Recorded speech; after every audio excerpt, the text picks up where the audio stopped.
Assalamualaikum warahmatullahi wabarakatuh. Saya Lutfi Samratin Mawalina, NPM 19111051. Di sini saya dan kawan saya Ismail akan menjelaskan tentang bab puasa. Video ini dibuat untuk memenuhi tugas dari mata kuliah fikih yang diampu oleh dosen Ibu Yulian. Kami dari kelas D, kelompok 6, semester 3, jurusan Pendidikan Guru Madrasah Ibtidaiyah, Fakultas Tarbiyah dan Keguruan, Universitas Islam Negeri Raden Intan Lampung. Baik, puasa merupakan ibadah vital dalam syariat Islam. Oleh karena itu, puasa menjadi rukun di dalam rukun Islam. Yang pertama yaitu adalah pengertian puasa. Puasa atau saum menurut bahasa Arab adalah menahan segala sesuatu, berarti menahan lapar, menahan haus, menahan hawa nafsu, menahan bicara dari yang tidak bermanfaat. Lalu pengertian puasa menurut istilah syara atau terminologi, yaitu menahan diri dari segala sesuatu yang dapat membatalkan puasa, sesuai dengan tata cara yang telah ditentukan pada waktu tertentu, yakni dari fajar sodik sampai tenggelamnya matahari. Baik, dasar hukum puasa. Allah Subhanahu wa Ta'ala memerintahkan hambanya untuk beribadah kepadanya. Pada bulan Ramadan, Allah Subhanahu wa Ta'ala mewajibkan pada umat yang beriman untuk menjalankan puasa sebagaimana dalam firman Allah Subhanahu wa Ta'ala surat Al-Baqarah ayat 183. A'udzu billahi minasyaitonir rajim. Bismillahirrahmanirrahim.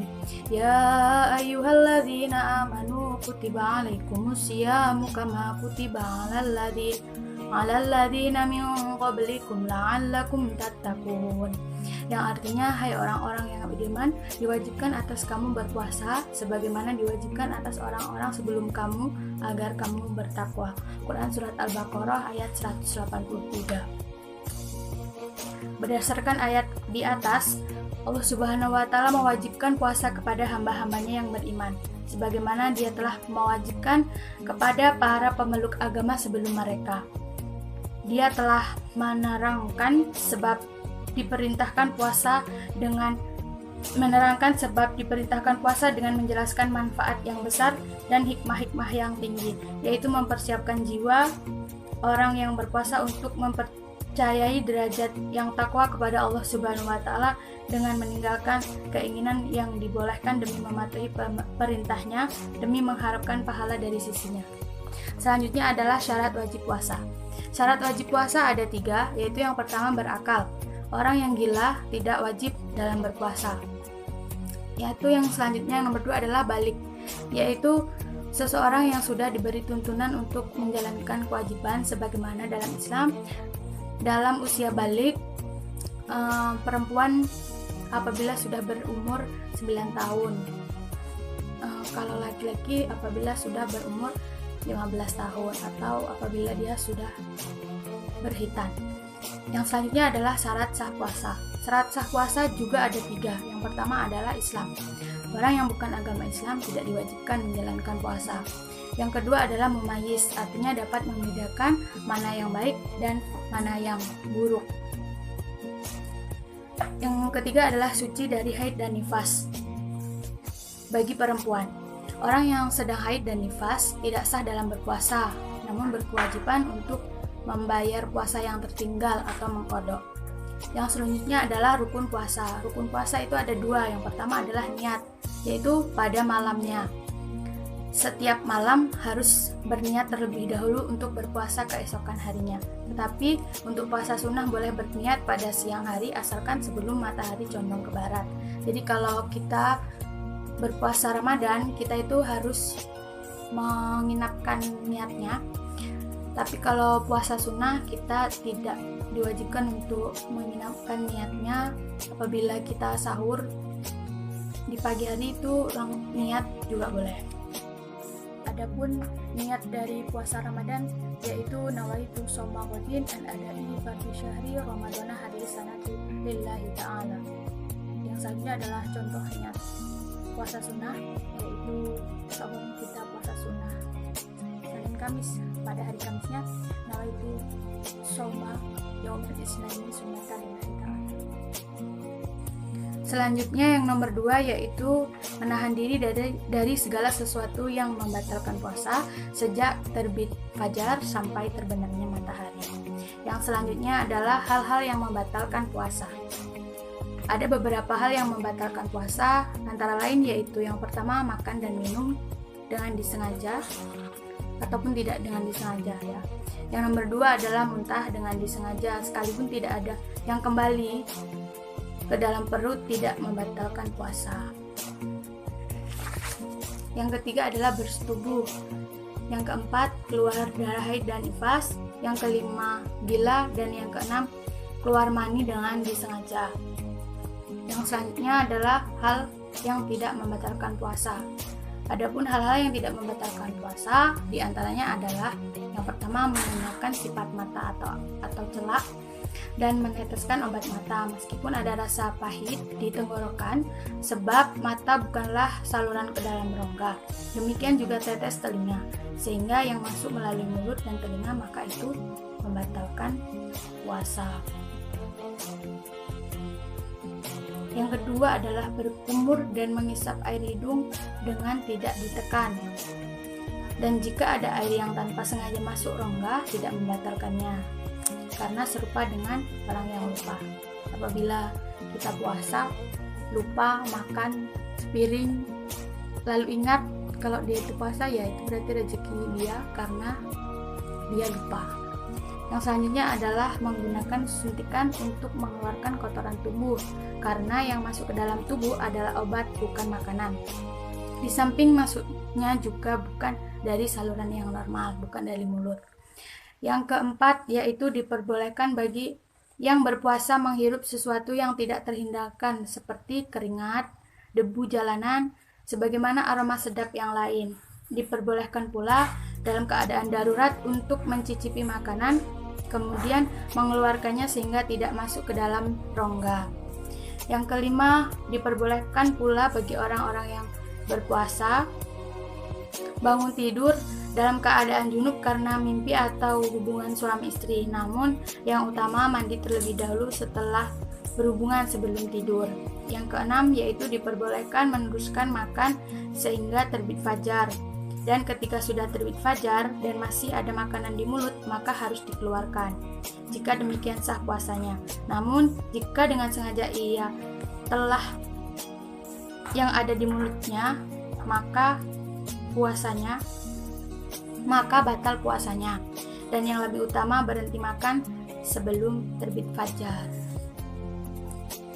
Itulah tadi pembahasan dari saya, akan dilanjutkan dengan rekan saya yaitu saudara Ismail.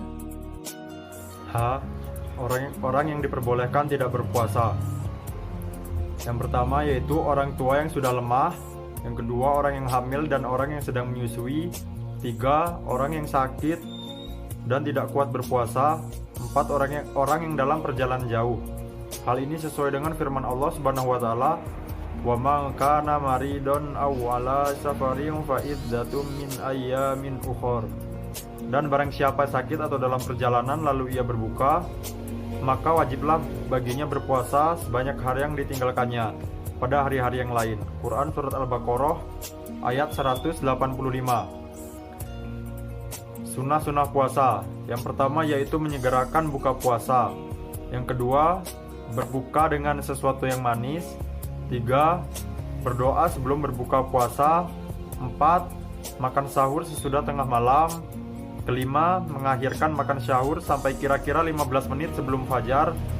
Yang keenam, memberi makan orang lain untuk berbuka puasa. Keenam, hendaklah memperbanyak sedekah. Yang ketujuh, yaitu memperbanyak membaca Al-Quran. Macam-macam puasa. 1. Puasa wajib.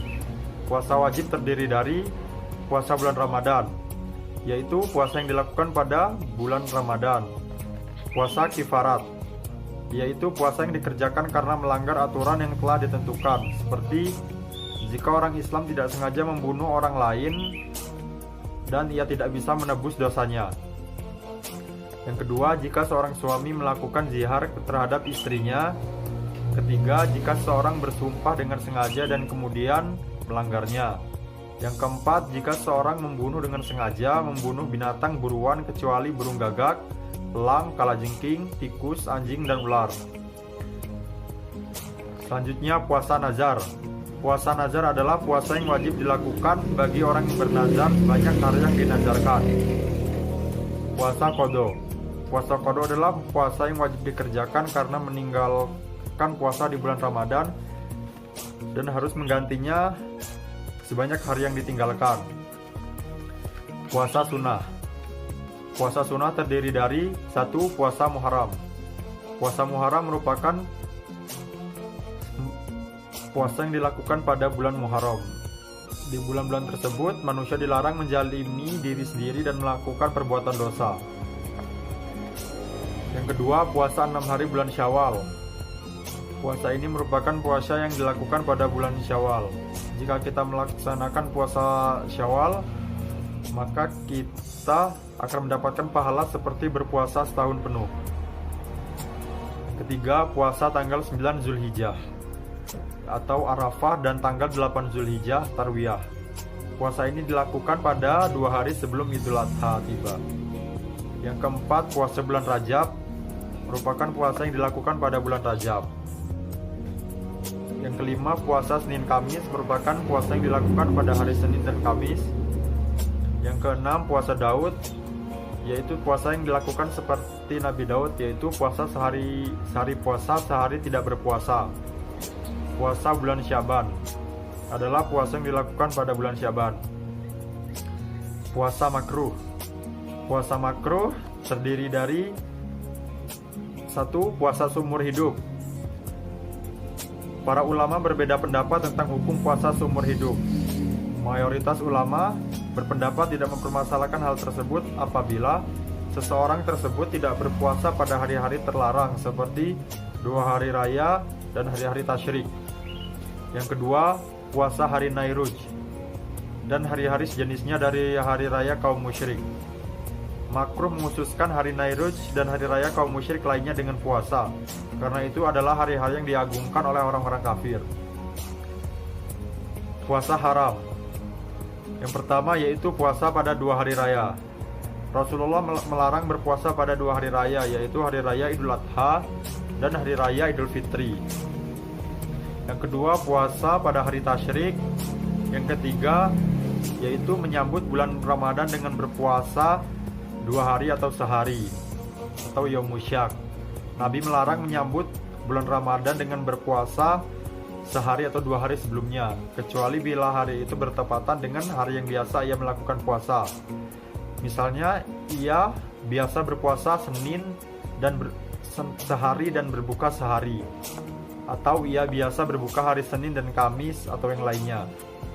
Yang keempat, puasa sunnah yang dilakukan istri sedangkan suaminya ada di rumah tanpa seizinnya. Ya, demikian presentasi dari kami. Kurangnya kami mohon maaf. Kami akhiri. Wassalamualaikum warahmatullahi wabarakatuh.